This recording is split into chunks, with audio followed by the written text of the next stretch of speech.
A deputada federal e assistente social Luísa Erundina de Souza nasceu em Uiraúna, na Paraíba, no dia 30 de novembro de 1934. Foi eleita a primeira prefeita de São Paulo em 1988, na época pelo Partido dos Trabalhadores. Foi ministra do governo Itamar Franco, rompeu com o PT, passou pelo PSB e hoje está no PSOL. Foi reeleita em 2018 para o seu 6º mandato no Congresso Nacional, estando entre os deputados mais votados do país. Tudo bem, Luísa? Como é que você está? Muito bem. Alegria estar aqui com você. A gente que agradece. Acompanho eu aí a tua atuação como profissional. Obrigado. A gente é que agradece tá nos recebendo, né? E até pegando esse gancho, né, da data festiva, você completou 85 anos de vida no último dia 30, né? Exato. Bem, você nasceu, ou seja, durante o primeiro governo Vargas, tomou depois o caminho dos migrantes nordestinos em direção a São Paulo, entrou para a política na época da ditadura, tentou se candidatar pelos movimentos populares em 85, elegeu-se prefeita já na Nova República, ditadura, democracia. Como é que você vê esse movimento pendular da história e da política no Brasil? O que significa, né, Sakamoto, que a nossa democracia ela não está consolidada. E mesmo quando se passa de um período de exceção para um período democrático, não é que haja uma ruptura e que signifique uma mudança substantiva de um período para outro. Porque, em geral, essas mudanças se dão a partir de acordos entre os de sempre, aqueles que têm sempre o controle do Estado, que exercem o poder político e, consequentemente, têm o poder econômico. E, portanto, as sucessivas fases da história política brasileira, ela tem essa dificuldade ou essa insuficiência de não haver mudanças de fato, ou rupturas de fato, de um período para outro. É sempre uma conciliação, são os mesmos que terminam permanecendo no poder, mesmo quando se substitui alguém de um partido por outro partido, mas, lamentavelmente, a nossa democracia ela ainda é submetida ao controle de uma minoria que detém o poder nos vários aspectos de como se manifesta o poder no país. Bem, quando a senhora foi prefeita de São Paulo, seu secretário de Educação foi Paulo Freire. Sim, né? O primeiro secretário de Educação foi Paulo Freire, depois sucedido pelo Cortella, né? E Paulo Freire é hoje um dos nomes mais detestados pela extrema-direita, né? Criticado, parece que é o inimigo público número 1. Como é que a gente pula de Paulo Freire para a escola sem partido? Para você ver como nós estamos perdendo, né? E mostra que a disputa é sobretudo ideológica. E quando se pretende mudar ideologicamente uma sociedade, os valores, os costumes, né, os princípios que regem a vida dessa sociedade, a primeira política que é afetada é a política de educação, que é através da educação, através da cultura, né, através da comunicação de massa, que as ideias, os conceitos, os valores são transmitidos e passa, portanto, a influenciar a vida da sociedade, o comportamento das pessoas, as relações entre as pessoas. E Paulo Freire, tanto é que Paulo Freire nunca foi um militante de esquerda, digamos assim, de uma militância partidária, nunca teve. A revolução que ele fez é uma revolução irreversível, é a revolução da educação. Tanto é que a ditadura o castigou, né, o puniu, o perseguiu, inclusive com exílio. Mais de 16 anos de exílio. Por quê? Porque as ideias dele, as ideias como educador, como filósofo da educação, é algo tão revolucionário, né, e tão transformador, emancipador, que isso não interessa a um governo de direita, conservador, reacionário, né, enfim. Então, é isso que faz com que Paulo Freire, não só no Brasil, mas no mundo todo, tem uma onda de direita no mundo todo, né? Porque faliu o modelo neoliberal da economia, e a economia é a base de todos os outros aspectos da vida de uma sociedade. Então, ele é um símbolo, ele é um emblema, ele é alguém perigoso, do ponto de vista de quem vê o mundo, né, pela ótica da direita, do conservadorismo, do século XIX, que é hoje, lamentavelmente, o que acontece no Brasil. Então, por isso, Paulo Freire é o inimigo número 1 dessa gente. E por isso que eles nos perseguem também. Eu me lembro que quando Paulo Freire foi para o exílio, e a gente não tinha mais a possibilidade de usar o seu método de educação, de alfabetização, porque eu era lá no Nordeste, trabalhava com os camponeses, e a gente procurava alfabetizar os camponeses usando o método dele, que era muito eficaz. Que ensinava, inclusive, a alfabetização a partir da própria realidade das pessoas. Portanto, conscientizando as pessoas. Por isso que é um método evolucionário. E ele é mais do que um método. Paulo Freire é um filósofo da educação. Ele aborda vários aspectos, né, da ética, da história, né, enfim, de tudo que compõe a vida da sociedade e do ser humano, ele aborda na sua filosofia da educação. Enfim, ele é mais do que alguém que descobriu um método de alfabetização, porque o método de alfabetização dele é conscientizador. O fato dele partir dos dados da realidade, da vida dos educandos, né, dos analfabetos, digamos assim, né, ele traz, além do domínio das técnicas de escrita, né, de verbalização e de leitura, ele também estimula, ensina e possibilita no seu método que o indivíduo se conscientize da sua realidade e tenha um julgamento sobre ela, portanto, um julgamento crítico da realidade. Por isso eles temem Paulo Freire. E eu me lembro, por que eu me lembrei disso? Porque quando ele foi exilado, né, nós que trabalhávamos com o método dele e trabalhávamos com retroprojetor, né, projetando, né, as imagens, as frases, né, no processo de alfabetização, nós fomos perseguidos a partir da descoberta de que em nossas casas havia retroprojetores. Nós tivemos, inclusive, que enterrar... retroprojetor tornou-se... uma arma. Uma arma. Uma arma. Porque a gente usava no processo de alfabetização dos camponeses. Os camponeses que estavam vindo das ligas camponesas, ou seja, estavam sob o impacto, sobre a tragédia das ligas camponesas. Então, você abordar um camponês ensinando ele a ler e a pensar, né, significava também uma ameaça ao regime. Então, a gente tratou de enterrar os retroprojetores, porque encontrar aquilo na casa de um de nós era, de fato, um risco de sermos perseguidos, como fomos. Foram enterrados os retroprojetores? Sim. Hein? Foram enterrados fisicamente? Porque se eles descobrissem nas nossas casas, eles iam nas nossas casas, tiravam os livros que estavam lá, e como eles eram muito ignorantes, eles nem tinham ideia do que era um livro com tal título, já faziam um juízo de valor, né, distorcido, inclusive, daquilo que realmente era. Imagina um retroprojetor. Eles sabiam de que o retroprojetor era para usar o método Paulo Freire, alfabetizando o camponês. E isso é muito arriscado numa ditadura. Quando você foi prefeita, você montou uma equipe de secretários que muitas pessoas falaram que era equivalente quase a uma equipe de ministeriáveis na época.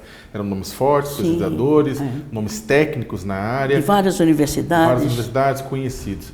Só que, ao mesmo tempo, você teve, na época, se não me falha a memória, você tinha 1/3, sua base de apoio na Câmara dos Vereadores era 1/3 da Câmara, né?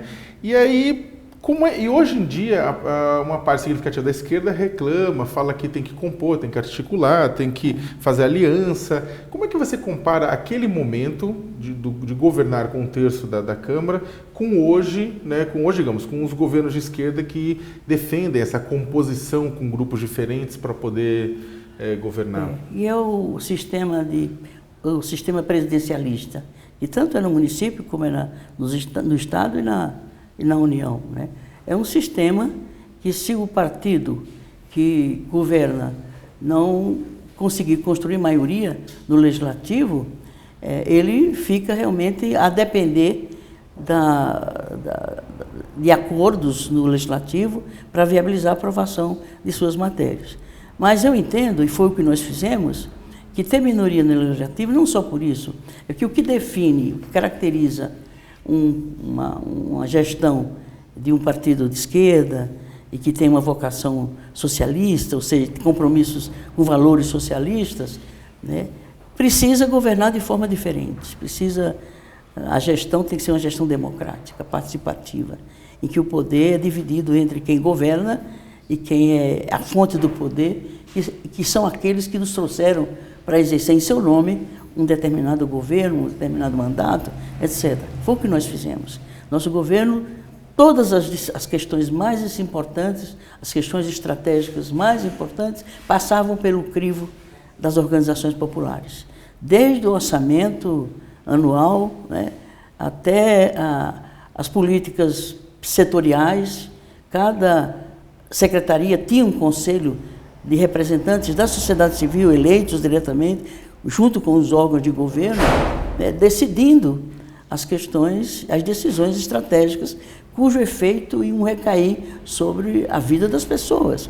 Então, o que nos permitiu chegar ao final do governo tendo conseguido deixar marcas positivas, não mérito pessoal meu, até porque o fato de ter uma equipe de governo com aquele nível, com aquela qualidade e com aquele compromisso, não basta você dominar determinadas áreas do conhecimento, ter pesquisas, ter contribuições em relação a uma determinada área de conhecimento, é o compromisso político com o povo, é o que cada um daqueles secretários, né, representava de perspectiva de mudança na política da educação, na política de saúde, de transporte, de saneamento básico, enfim.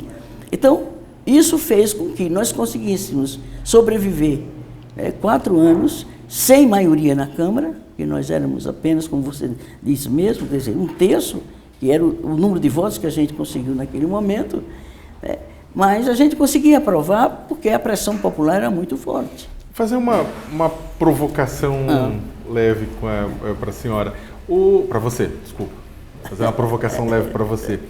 O presidente Jair Bolsonaro, nos discursos, na retórica dele, ele fala também que ele não tem apoio suficiente, ele tem um apoio minoritário no Congresso Nacional e, por isso, ele governa com o apoio do povo. Né? Ele fala que ele busca o apoio popular, o apoio da massa que o apoia hoje. Não seria a mesma coisa? Isso não é bem verdade, a meu ver, viu? Estou lá na Câmara, eu sei como é que é. E ontem eu fiz uma intervenção da tribuna, lembrando aos que estavam presentes, e tinha muito deputado no plenário, é de que aquela casa, portanto, nós que estávamos lá, ou a maioria, aprovou todas as maldades que o governo vem fazendo até hoje. Desde do Temer, né? A reforma trabalhista, que foi essa coisa que está aí, que disseram que ia gerar mais emprego, muito pelo contrário, né? Aumenta o desemprego, fragilizou o tipo de trabalho, fragilizou salarialmente, enfim, aumentou o desemprego. A mesma coisa também foi aquela casa que aprovou a reforma da Previdência, também sob a alegação de que o país vai se desenvolver economicamente se fizer essa reforma da Previdência. O que não é verdade. Foi aquela casa que fez várias privatizações, ou seja, aprovou várias privatizações e aprovou coisas terríveis contra o povo. Por quê? O governo submeteu ao Congresso e o Congresso aprovou todas as medidas, tanto o Temer como o Bolsonaro tem mandado para casa, eles têm conseguido maioria lá, têm conseguido e aprovam, e eles compram votos. Na Previdência eles compraram voto com 40 milhões por cada voto. Isso ficou comprovado, não é? E tanto é que eles ficaram propondo, né, ampliação de recursos no orçamento do país para cumprir aqueles compromissos com os parlamentares que votaram a favor do governo. Portanto, é nessa base. E um governo que se pretende sério, honesto, ético, não compra voto de parlamentar. Porque, por exemplo, para ter maioria na Câmara, eu teria que ter comprado votos, eu teria que ter transigido eticamente, e se é para fazer assim, a direita faz melhor do que nós. Por quê? Porque eles governam desde que o Brasil é Brasil, e não tem escrúpulo nenhum de comprar votos, portanto, de todas as formas de se comprar. Eu não fiz isso, eu preferi não fazer isso. Eu poderia ter realizado mais se eu tivesse feito maioria, mas a esse preço não. Eu acho que isso não é justo com a sociedade, não é democrático e não representa aquilo que a gente imagina que a sociedade brasileira precisa um dia conseguir, que é democracia de fato, é cidadania plena, enfim, é emancipação do povo. E o povo só se emancipa se ele tiver poder, se ele se reconhecer como fonte do poder e se organizar e lutar juntos, unificados, nos movimentos sociais populares, né, na defesa dos seus interesses. O ex-presidente Lula, ele muitas vezes é criticado por ter realizado uma inclusão social através do consumo, né? Óbvio, durante a gestão dele houve várias melhorias em políticas públicas, escola, saúde, tudo, houve, só que há uma crítica muito grande de que a inclusão dele foi através do consumo de bens, do consumo de, enfim.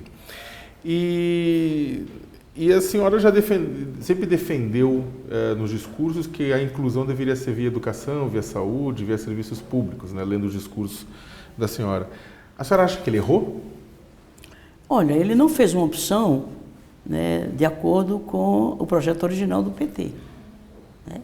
Primeiro, ele teve que se submeter a um congresso, né, quando ele tinha uma popularidade de mais de 80%, ele saiu com a popularidade de mais de 80%, portanto, ele não devia tanto ao Congresso, aos partidos e aos parlamentares. Se ele acreditasse no poder do povo, no poder da participação popular, e fosse capaz de acreditar nisso e mobilizar a sociedade para lhe garantir condições de aprovar outras medidas, reformas estruturais. Ele não fez nenhuma reforma estrutural.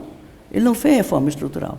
Claro, ele fez uma política de educação. De quais reformas estruturais a senhora está falando, por exemplo? Por exemplo, a reforma agrária, ele não enfrentou, não fez a reforma urbana, não fez a reforma tributária, certo? Ele não fez as reformas essenciais, sem as quais o país não volta a se desenvolver, a não ser tirando recursos das aposentadorias dos mais pobres, né? Portanto, aumentando a desigualdade. É um país mais desigual, um dos países mais desiguais do mundo, né? Uma concentração de riqueza, de bens e de poder enorme. O Lula não conseguiu fazer isso. Eu acho que ele investiu bastante em educação, que foi uma coisa positiva, né? Ele investiu em assistência social, do ponto de vista de distribuir renda ou transferir renda. Ele não fez desconcentração, ele não dividiu renda, ele transferiu renda. Dividir renda era, por exemplo, o salário mínimo, ele dividiu renda um pouco com o salário mínimo. O salário mínimo repondo as perdas da inflação, né? Mas ele não, por exemplo, ele beneficiou também os ricos, ele beneficiou o sistema financeiro, ele beneficiou... Ou seja, houve uma queda da pobreza, mas não da desigualdade. Exatamente, porque a desigualdade você resolve com distribuição de renda. A transferência de renda é você, por exemplo, investir mais, por exemplo, na Bolsa Família. 50 milhões de famílias se beneficiaram. Não estou dizendo que isso não é bom, mas desde que aquilo não seja para sempre. Por exemplo, você negocia com a sociedade ou com as comunidades, né, uma ajuda do Estado, portanto, do governo para famílias, por um período de tempo, 6 meses, 1 ano, vamos lá, no caso de estudar, e ao mesmo tempo criar outras alternativas de geração, não necessariamente de emprego, porque o próprio modelo de economia que o Lula adotou e que hoje continua se adotando, não é um modelo que distribui renda, nem muito menos que gera emprego, ao contrário. Então, se fizesse uma outra política econômica, vamos dizer mesmo essa política econômica, mas se criassem mecanismos de distribuição de renda, por exemplo, a reforma tributária o Lula não fez. Por exemplo, onerar mais os que têm mais, vamos supor, cobrar mais imposto das fortunas, né, dos dividendos, dos grandes investidores em bolsa de valores, etc., etc., e compensar também numa política salarial que repõe as perdas salariais e dê aumentos reais para a maioria que vive de salário mínimo. Enfim, não se fez a distribuição de renda. Não se enfrentou de forma efetiva, eficaz e permanente a questão da desigualdade. A pobreza, veja bem, à medida em que a Bolsa Família foi diminuindo o valor, foi atendendo menos famílias, né? E emprego em massa. Essa política que tinha um efeito até de melhorar as condições de vida nas pequenas cidades, nos municípios, desapareceu logo que mudou essa política, porque não emancipa. Então, lamentavelmente, o que eu reconheço também melhorias dos governos Lula e Dilma, porém, não acho que fez muita diferença do ponto de vista político, ideológico, programático, aquilo que foi o governo Lula e outros governos que antecederam dele, Fernando Henrique Cardoso, etc. Então, um governo para realmente enfrentar o problema da desigualdade, da pobreza, enfrentar o problema do desemprego, o problema da fome, o problema da marginalidade e, consequentemente, o problema da violência, da criminalidade, não resolve o problema da criminalidade, da violência, apenas com mais armas, distribuindo com todo mundo armas, com ação policial mais violenta, não é isso. Porque as causas da violência, da marginalidade, da pobreza, aliás, de tudo isso é a pobreza, é a falta de acesso aos bens, né, básicos, sem os quais você não pode exercer sua condição de cidadão. Enfim. Mas a senhora acha que... Senhora de novo, ó. Mas você acha que existe espaço hoje na democracia brasileira, do jeito como está conformada a República, para esse tipo de demanda? Ou a gente vai ter que esperar mais um ciclo para se encerrar esse ciclo mais à direita, de extrema direita que a gente vive hoje, para essas demandas voltarem a ser implementadas? Ou falando de uma forma mais clara, a esquerda hoje tem um projeto claro para endereçar, para viabilizar todas as propostas que você está colocando, não? Não, não tem. E é uma das dificuldades da esquerda, é que até para que ela se unifique, ela tem que se unificar não a partir da vontade dos dirigentes, dos militantes, dos quem estão à frente desses partidos. Você unifica em torno de ideias, de propostas, de projetos. Então, o fato da esquerda não ter viabilizado uma proposta programática, né, que seja identificado, pelo menos naquilo que é básico, essencial, por vários partidos desse campo, a unificação em torno de alguma coisa é muito mais difícil. Até mesmo unificar em torno de um nome, não é isso que unifica forças políticas. O que unifica forças políticas são ideias, são propostas, são programas, são compromissos, enfim. Então, na sua opinião, Lula, por exemplo, não é a ideia que vai unificar a esquerda? Não, ninguém unifica ninguém, a não ser a partir de ideias comuns, né? Objetivos comuns. Então, eu acho que nenhuma outra força política mudará essa realidade de desigualdade, de pobreza, de violência, de marginalidade no país, se de fato não houver um programa de desenvolvimento. E, lamentavelmente, não existe. Por exemplo, eles fazem a reforma trabalhista dizendo para gerar emprego. Não gera. Né? Fazem a reforma da Previdência para desenvolver economicamente o país. Dificilmente isso vai ocorrer. Não vai ocorrer, com certeza. Né? A privatização, ontem mesmo se aprovou na Câmara, a privatização do saneamento. A água é um bem natural, é um patrimônio público das pessoas. Né? Então, você privatizar os serviços de água e esgoto numa sociedade é você tirar da imensa maioria do povo a falta de acesso a um bem natural, que é a água. Eu sei o que é isso, eu sou nordestina, eu com minha família, e milhares e milhões de famílias daquela região, sabemos o que significa a seca, a estiagem, a migração forçada, né? E então você tira das famílias, de todo mundo, né, o direito de ter acesso à água. Não é isso que vai dar acesso à água. Porque ele diz, não, aí a iniciativa privada vai investir. Você acha que a privada vai investir naquelas regiões que não tem retorno? Né? Vai cobrar tão caro quanto em qualquer outro lugar. Ou então não leva a água lá, muito menos não leva o esgoto nas regiões pobres.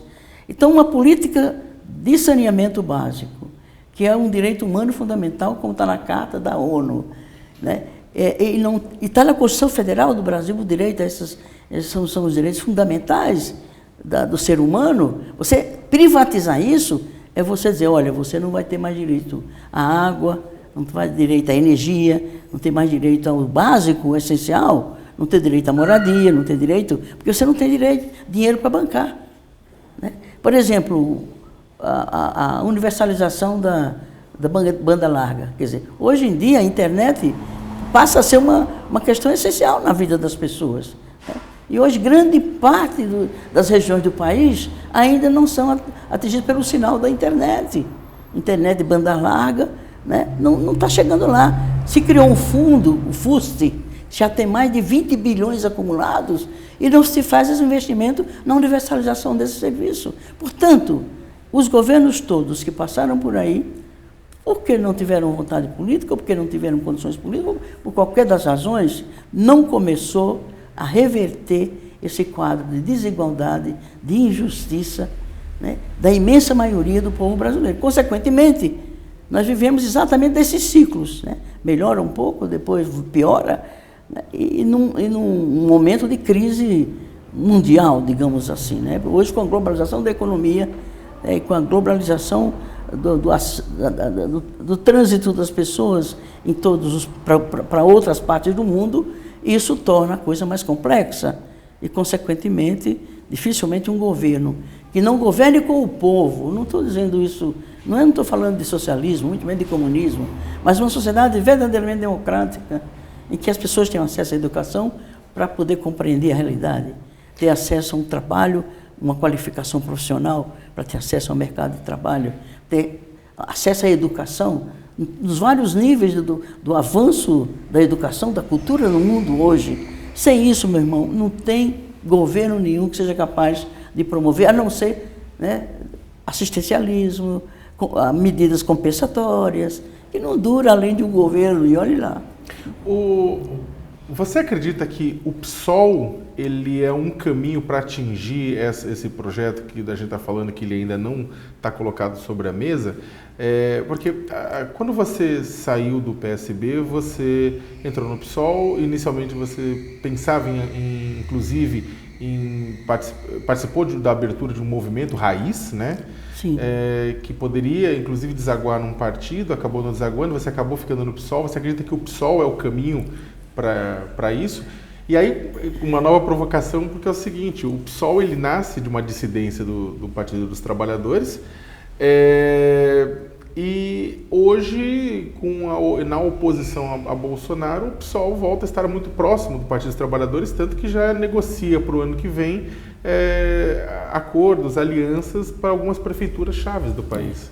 Não, veja, o PSOL é do campo do PT, é do campo do PCdoB, é do campo do PDT, do PSB, é do mesmo campo, né, democrático popular, digamos assim. Não é socialismo, nós não temos condições de pensar, de construir um governo socialista ou um partido. O partido tem, né, tendências, vive princípios socialistas. Uhum. Por exemplo, um governo radicalmente democrático, né, ético, né, capaz de fazer a inversão de prioridades para reduzir as desigualdades, investir mais em benefício da maioria do que não. Isso já faz a diferença. Mas eu não acho que um partido sozinho, e não é o PSOL é muito pequeno. O que diferencia o PSOL, e eu estou nele, e estou bem, porque ele vive, né, dentro das condições objetivas que existem no país hoje, né, um nível de coerência, que eu tenho uma exigência muito grande na minha militância política, de ser coerente naquilo que eu falo, naquilo que eu pratico e naquilo em que eu acredito. Então, isso eu encontro no PSOL. Os meus companheiros, as minhas companheiras, há um empenho, um esforço, uma dedicação, lá mesmo dentro das determinações que estão dadas. Não é que se consegue fazer muita coisa, um partido pequeno, mesmo nos marcos do Estado capitalista, com a correlação de forças que existe aí. Né? Então, não é a perspectiva. Eu não estou no PSOL porque o PSOL vai fazer a revolução, não vai. A transformação no nível que a gente acha que precisava existir, né? Uma revolução democrática, libertária, de respeito aos direitos humanos, os direitos sociais, os direitos de cidadania. Mas, certamente, o ideário do PSOL, o programa, do ponto de vista... Não diria que ele tem, por exemplo, um programa econômico capaz de dizer, não, esse é a alternativa àquele outro. Não, tem princípios, concepções, propostas, né, mais democratizantes, que faz a diferença de ter um partido, né, apenas, embora pequeno, mas ser um outro partido, pelo que ele anuncia e por aquilo que ele tenta viver, né, e realizar as pessoas que estão nesse partido. A juventude começa a descobrir, como descobriu o PT naquele momento, quer dizer, que é uma concepção utópica, mas utópico como algo que se poderá realizar num tempo futuro, o tempo da história, que não é o tempo de nossa vida. O tempo da história é de décadas, séculos, milênios. Então, alguém que vive numa perspectiva desse nível e procura viver esses valores no seu tempo, ele está sendo consequente, está sendo coerente, e imaginando que não é ele que vai fazer, nem é a sua geração só que vai fazer. São muitas gerações que no curso da história, seguindo a lógica da dialética da história, a espiral dialética da história, que tem ciclos, nós estamos terminando um ciclo da história e para recomeçar um outro ciclo da história. Por isso que as coisas são mais complexas, nós estamos numa transição para um outro tempo, não só no Brasil, mas no mundo todo. E vai levar muito tempo? Vai levar tempo. Depende do que a gente fizer desse tempo. Se a gente acelera, porque não é alguém que vai fazer por nós, somos nós, muito mais gente, que vamos fazer. Então, se nós acelerarmos aquilo que nós somos capazes de fazer, e nós aqui é o coletivo, estou dizendo fulano de tal, beltrano de tal, nenhum partido sozinho faz coisa nenhuma, nem chega ao poder, entendeu? Então, mas nesse sentido, por isso que eu sou otimista, por isso eu invisto esse tempo de vida meu que eu ainda tenho, a não sei até quando, porque eu acredito no futuro. Não vou ver mais no meu tempo aquilo pelo que eu dei meu tempo, minha vida toda.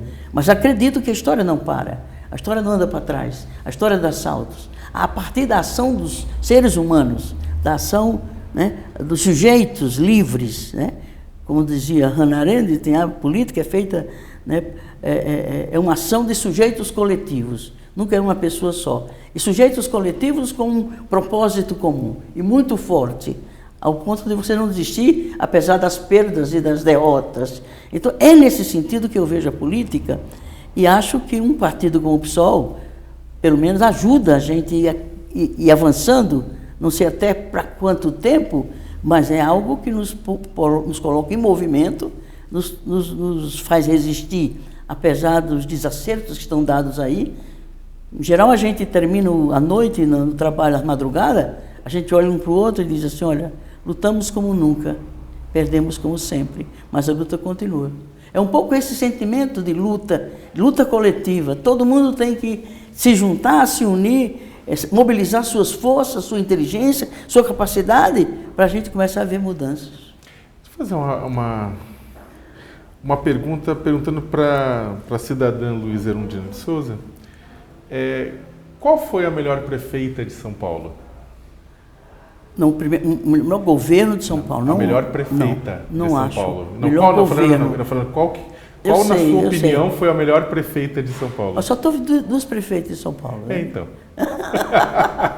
É assim, autolouvar-se é ruim. Mas eu julgo, não a prefeita, mas eu julgo o governo do PT, aquele governo lá, com aquele quadro de secretários que você mesmo falou que era um ministério. Veja bem, Paulo Freire. Aliás, Paulo primeira prefeitura. Deixa eu te falar, Paulo Freire é patrono da educação brasileira por uma iniciativa de um projeto de lei meu.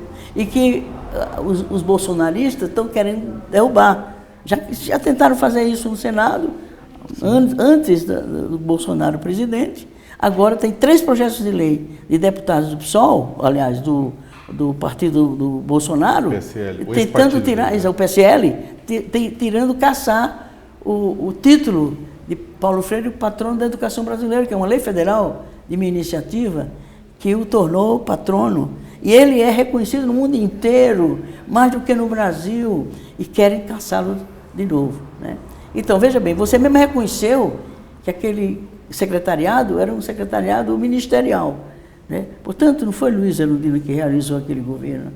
Ela foi o coordenador, né? Que conduziu, que estimulou, que motivou, que decidiu junto, e trazendo a população organizada, que é quem sofre os problemas e ajuda muito a descobrir caminhos e saídas para esses problemas. Então, nosso governo foi melhor do que o outro, da outra mulher.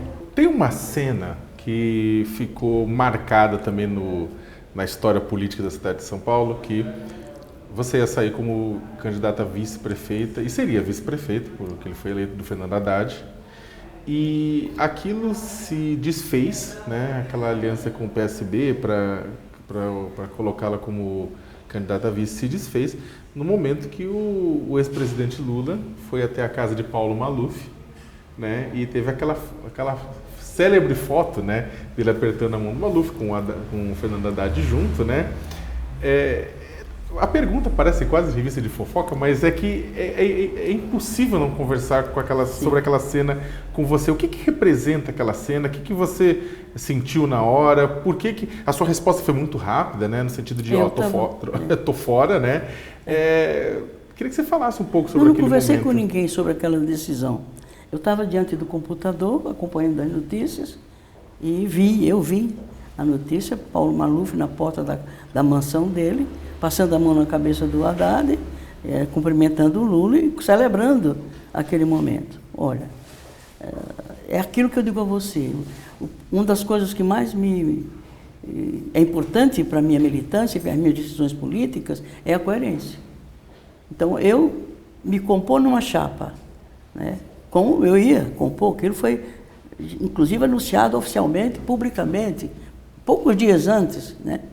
Então, eu me compor numa chapa com Paulo Maluf como aliado, e trocou, inclusive, aquele apoio, né, pelo Ministério das Cidades.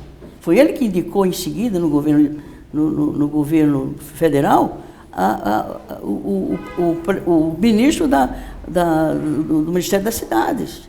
Então, era uma troca de interesses, era um toma lá da cá. E de quem? De uma pessoa com quem eu a vida inteira, né, tive que enfrentar perseguição como assistente social da prefeitura, trabalhando na periferia, né, e fui sempre uma pessoa, né, visada, perseguida, punida por Paulo Maluf e a tropa dele aqui nessa cidade. Então, como é que eu ia fazer parte de um governo, eventualmente vice-prefeita, um governo com o apoio de Maluf? Não dá, né? A gente não pode, porque Paulo Freire dizia assim, você não é política, você é uma educadora. Aí ele corrigia, não, você é uma educadora política.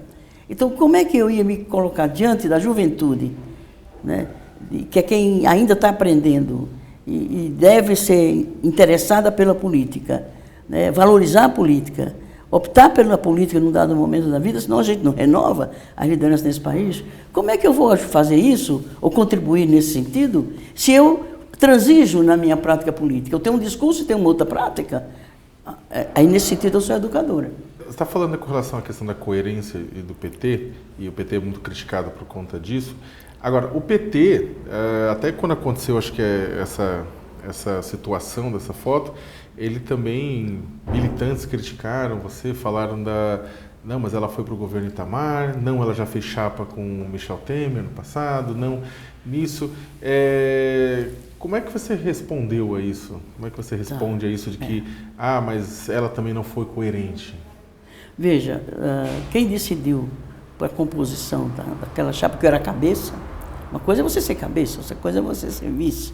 Não estou comparando que não faça diferença. Mas eu estou dizendo o seguinte, Miguel Arraes era o presidente nacional do PSB. E Miguel Arraes era um homem de frente partidária.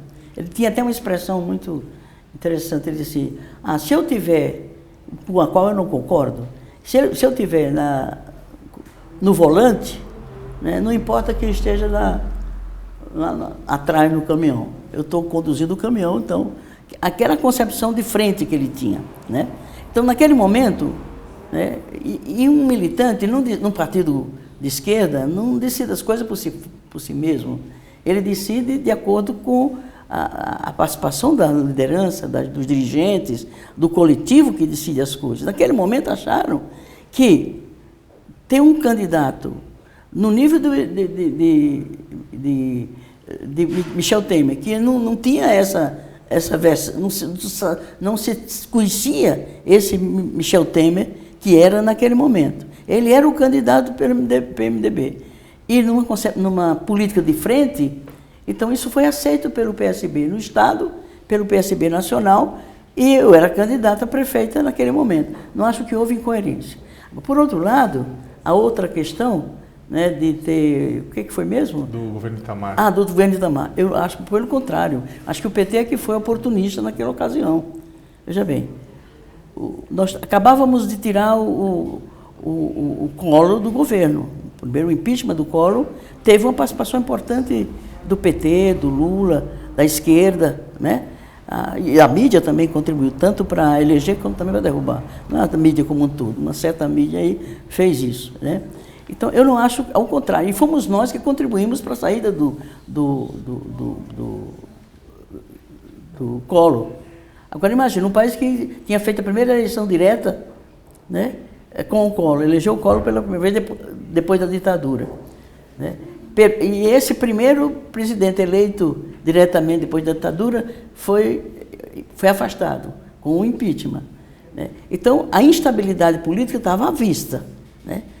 O Itamar também era uma pessoa frágil, quer dizer, ele não tinha um partido forte que o respaldasse. Então, qual foi o meu compromisso? Era, olha, eu estou saindo da prefeitura com uma experiência muito forte, muito importante, que eu tenho algumas condições que podem contribuir para eu ajudar o país a poder, na próxima eleição, manter a eleição direta, a eleição democrática, etc., etc.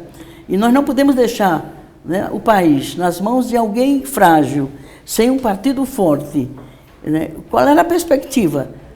Voltaria tudo outra vez a não se conseguir consolidar o processo de redemocratização do país. Eu não me arrependo, faria tudo de novo e insisto, o PT fez um cálculo, a meu ver, oportunista. Porque disse assim, olha, nós derrubamos o Collor, ou ajudamos a derrubar o Collor. A próxima eleição, o Lula é candidato a presidente. Vai eleger o Lula. Não é assim, a política não é linear. Nada é linear. As coisas acontecem dialeticamente, ou seja, com contradições. Não é linear, não acontece de forma linear. Ela dá saltos, muda, a realidade muda. Então, em 2012, não foi o Lula que se elegeu depois do Collor. Quem se elegeu? Foi o Fernando Henrique Cardoso.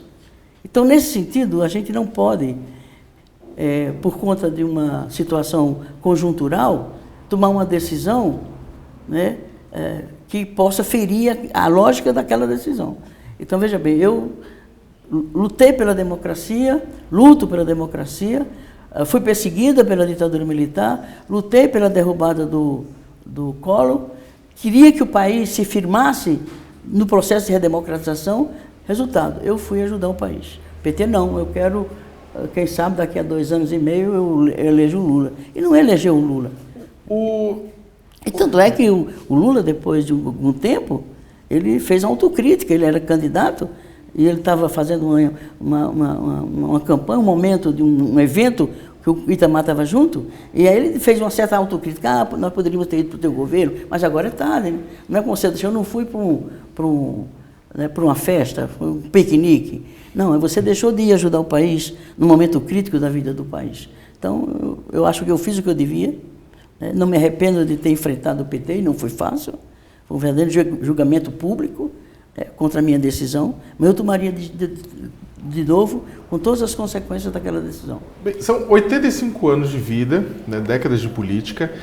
Durante todo esse período, você guardou mágoa de alguém na política? Você tem mágoa de alguém? Não, não mesmo. De ninguém. Entende? Eu acho que o jogo político é um jogo que envolve, né, situações, às vezes, que atingem pessoalmente, né? Mas na política, se você não superar isso, você não está habilitado, apto a participar desse jogo. É um jogo duro. É um jogo cifrado, não é um jogo claro, né? Nem sempre a pessoa está fazendo aquilo com aquela intenção, é outra intenção, né? E se você fizer isso, você desiste. Porque a política, ela é exigente, é uma ciência, né? Uma arte, né? Então, se você não tiver gosto por ela, não se sentir realizada, não só quando ganha, mas também quando perde, aprender com a derrota, né? Não tenho mesmo. Tanto é que eu estou nessa idade e ainda estou fazendo esse jogo, ou seja, eu estou tentando dar minha contribuição. Tenho consciência dos limites, o tempo que me resta não é muito, mas não tem importância. Porque eu acredito, através do que vem acontecendo, no curso da história. E o sonho que eu tenho, e é o que me dá alento, esperança, força, vontade de lutar, é um sonho tão grande que não cabe numa vida. Então, se eu achar que eu vou conseguir aquilo pelo que eu dei minha vida, tanto é que eu não me casei, não tive filhos, não tenho, enfim, porque eu muito precocemente, vivendo aquela situação de miséria, nem era pobreza, era miséria, não só da minha família, mas da maioria do povo da minha terra, e cada seca a gente migrava para algum lugar desse país para não morrer de fome nem de sede, né? Eu, muito precocemente, eu já percebia que não eram todas as famílias que tinham que migrar. Que havia algumas famílias, não é que eram ricas, mas tinham conseguido juntar alguma coisa, que não precisava, numa seca que durava 2, 3, 4, 5 anos, ter que ir embora nas condições em que a gente ia. Então, eu tinha consciência muito precocemente de que a sociedade era injusta. Mesmo as injustiças menores, que eram aquelas que se davam numa vila, mas já existiam ali e provavelmente, ampliando-se na sociedade, tudo era muito desigual, porque havia uns que não tinham água para beber durante a seca, havia outros que a tinham e tinha mais coisas que não precisavam sair. O mesmo, tinha gente que tinha terra demais, outros não tinham terra nenhuma, como era da minha família e outros. Então, tudo isso me acordou muito cedo, né? A consciência de que essa situação não é certa, isso não é justo, e eu tenho que fazer alguma coisa para mudar. E eu quebrei um padrão, né, pela primeira vez na minha vida, muito criança, muito adolescente, ainda jovem, criança, né, foi não me casar. Porque, em geral, as moças da minha geração, lá na região de onde eu sou, o padrão é esse: casa muito cedo, tem uma filharada enorme e reproduz aquele modelo de pobreza, família grande, sofrimento, né? Enfim. E eu disse, eu não quero isso para mim. Eu não vou me casar muito jovem, eu quero estudar. E eu descobri que o estudo era a condição para eu adquirir meios e condições pessoais para contribuir para a mudança desse mundo. Eu não quero mudar só São Paulo, Brasil, eu quero mudar o mundo, né? É para isso que a gente vive, né? E é nesse sentido, é com esse ânimo, né, que eu entendo que, por mais limitada que seja a política, por pouco tempo que ainda você disponha para contribuir, o teu pedacinho tem que ser feito. Senão o tempo vai se alongar se você deixou de fazer aquele pouquinho que você pode fazer. Você falou de casar, de família, de filhos. Desde que você entrou para a política, o machismo reduziu? Você sentiu uma redução do machismo dentro, no espaço da política? Ou ele continua a mesma coisa com uma outra cara? Não, aumentou até. Aumentou? Por que está aumentando? Porque nós mulheres estamos ousando mais. Nós estamos ousando, nós estamos nos emancipando, nós estamos disputando com eles em igualdade de condições, do ponto de vista da competência, do esforço, do empenho, da inteligência. Nós estamos superando os homens. Até porque os homens não são cobrados. Os erros deles a sociedade admite com tranquilidade. Imagina se eu não tivesse dado conta como prefeito de São Paulo. E eu tinha um acúmulo de situações que me colocavam em desvantagem em relação a um prefeito, digamos assim. Mulher, nordestina, solteira, pobre, favelada, trabalhou com favelada a vida toda. E numa cidade de uma elite, de uma tradição, né, muito forte. Eu dizia assim, só faltava ser negra para completar as condições, a justificativa não, as razões para eu ter tanto preconceito, né? Então, veja bem, como o movimento de mulheres avançou, tem avançado, as mulheres têm mais escolaridade do que os homens, as mulheres, sabe, têm mais iniciativa do que os homens. Isso por força da superação da desigualdade, né? Da inferiorização. As mulheres são melhores políticas do que os homens? Sim, quando elas se dão ao trabalho de se capacitarem para ser uma excelente deputada, uma excelente prefeita, não estou me atribuindo essa excelência, mas estou dizendo, nós somos obrigadas, somos desafiadas. Se queremos entrar na política e disputar com os homens, com esse baixismo, veja bem, nós temos uma cota de 30% na chapa eleitoral. Não é como vaga, é chapa. E os homens ainda fraudam essa chapa. Aí tem os laranja, né? Quando se tem uma cota de recursos correspondente aos 30% das mulheres, para que ela possa dispor de recursos para disputar uma eleição, os homens fazem e adotam o laranjal e distribuem aquele dinheiro com eles, os homens. Eles são contra as cotas, porque uma mulher no espaço de poder, um homem a menos no espaço de poder. Isso eles não querem. Portanto, não é que o machismo diminuiu no tempo. O que aumentou foi a capacidade das mulheres de não se submeterem, né, de reagirem, de se capacitarem, de ousarem, e quando chegam lá, fazem melhor do que os homens. Tanto é que quando eu estava na prefeitura, os meus adversários em mim queriam saber qual era o homem que governava por mim. Não tinha homem nenhum que governasse por mim. Entendeu? Porque não admite que uma mulher fosse capaz de governar essa cidade. Com a minha origem, com o jeitão que eu sou, né, com o partido que eu era, que é o mesmo partido de hoje. Eu costumo dizer, eu não saí do PT, o PT que saiu de mim. Entendeu? Porque os mesmos compromissos, as mesmas, sabe, as mesmas exigências que eu tenho comigo mesma, eram as mesmas daquelas que eu tinha com o PT na época. Então, a minha resposta a você é o seguinte: não diminuiu. E tanto é que os homens se sentem mais ameaçados. E por se sentirem mais ameaçados com o êxito de algumas mulheres, somos ainda muito poucas em relação ao que poderíamos e mereceríamos ser, pelo que nós representamos na sociedade. Não só o número de mulheres, não é só a quantidade, é também a competência, sabe, o preparo, a inteligência, enfim, tudo isso. Por isso que acirra o ânimo, por isso que os homens estão matando tanto mulher, porque se sentem ameaçados afetivamente, aquele ciúme doentio. Aquilo é porque ameaça, a mulher ameaça ele. Ele pode ter tantas mulheres quanto ele quiser. Agora, a mulher, ela tem que ser fiel para além do concreto, porque o imaginário dele é que ela não é fiel, porque como ele não é, ele nunca foi fiel a ninguém, ele acha que a mulher dele, a esposa dele, a companheira dele, não é, ele vai e mata. Portanto, essa violência do machismo é resultado da reação das mulheres para romperem com essa submissão, essa subordinação, essa inferiorização da questão de gênero, que hoje não se quer nem que fale em gênero. Olha que coisa absurda. Então, falando nisso, né, tocando numa das perguntas, porque você está num partido que tinha Marielle Franco, né, Malunguinho, tinha o Jean Willis, tem agora o Davi Miranda.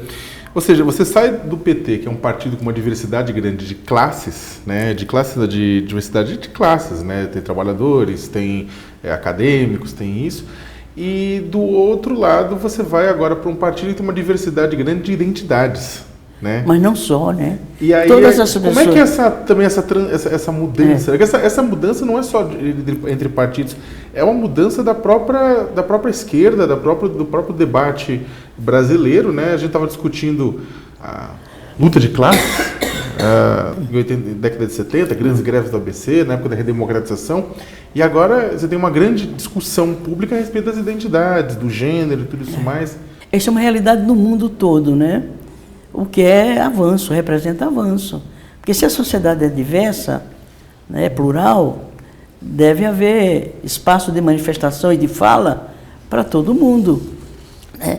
E essas pessoas que têm essa outra condição, elas também somam na sua formação, também são pessoas formadas, são pessoas que têm uma capacidade profissional, política, enfim.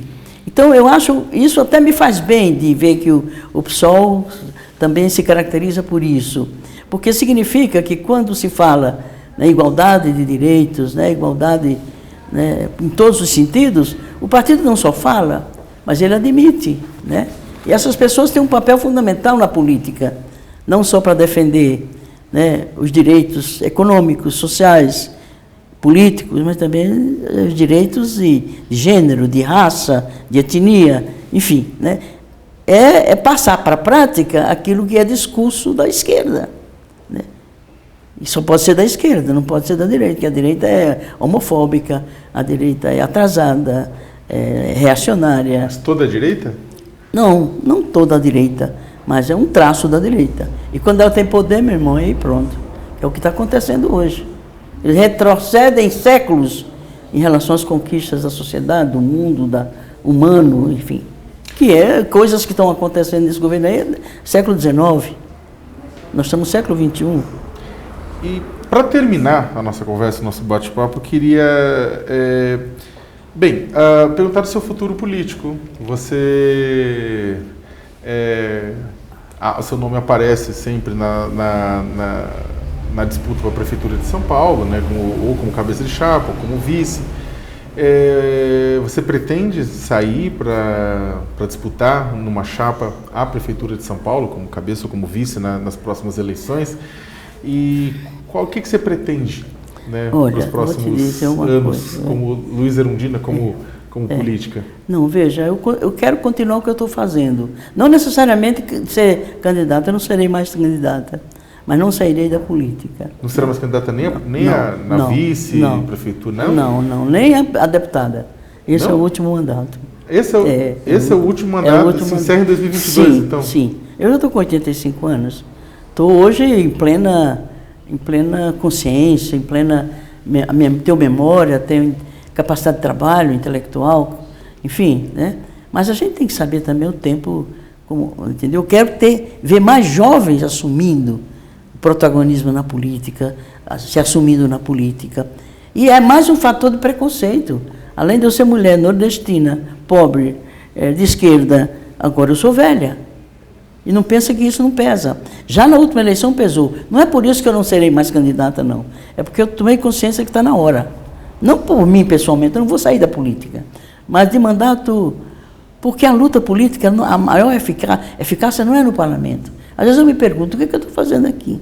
Por que eu não estou na rua ajudando o povo a se organizar, se mobilizar e avançar na luta lá na periferia da cidade do que aqui? Porque a desigualdade de forças é tão grande. Nós somos 130 em 513. E esse 130 faz um barulho enorme, porque a gente interfere, a gente atrapalha, a gente consegue reduzir danos. Então, veja bem, mas e será que eu, com a experiência que eu já acumulei, né, com a capacidade que eu tenho do ponto de vista como educadora, como Paulo Freire dizia, né, estar lá mais junto do povo, da juventude, dando minha contribuição também, não vou sair da política. Eu nasci para a política, eu me casei com a política, me realizo na política. E eu acho que a gente tem que fazer chegar aos jovens, né, que é o espaço de maior realização humana, pessoal, é a política. Mas política com pé grande, né? E isso dá muita alegria. Hoje eu quero agradecer a ex-prefeita, deputada federal pelo PSOL de São Paulo, Luísa Erundina, de que agradecer em nome do UOL pela conversa, né? Obrigada. E, bem, obrigado. Mas vem aqui não só para me entrevistar, venha, da próxima vez eu venho com mais tempo. Marcelo, você também, Marcelo. É isso, obrigado, pessoal. E mande um abraço para meus amigos lá. Mano. Votos de bom e feliz ano novo, um Natal com muita paz, né? Muita festa, muita alegria. Um pouco uma dose de esperança, né? Que tá esperança. Esperança. A esperança é revolucionária. Eu costumo dizer, o desânimo, o desalento, a desesperança é reacionário. Sabe por quê? Paralisa você, né? Te deixa paralisado, sofrendo, deprimido. A esperança não, a esperança é energia, é contagiante, é o vírus do bem, a esperança. E é isso que me alimenta, me dá juventude, apesar do número de anos. Ótimo, excelente. Obrigado, então. Obrigada a você, querido. Obrigado, gente.